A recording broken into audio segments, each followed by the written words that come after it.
Meroş anneciğim nereye gidiyorsunuz siz Betül'le ya?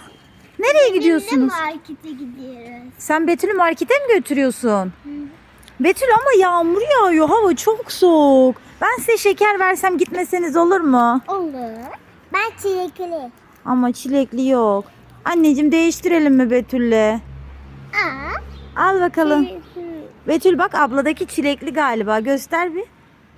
Karpuzluymuş. Bir bak ablası. Karpuzlu mu? Al bakalım Meroş. Sen de nazar boncuğunu al bakalım. Afiyet olsun. Evet. Markete gitmek yok tamam mı? Eve giriyoruz. Anlaştık mı Betül? Şaka yaptık, gideceğiz. Hadi gel. Anneyi kandırdı ya. Şaka yaptık gideceğiz diyor. Hayır gitmiyoruz eve geçiyoruz. Hadi bakalım. Tamam.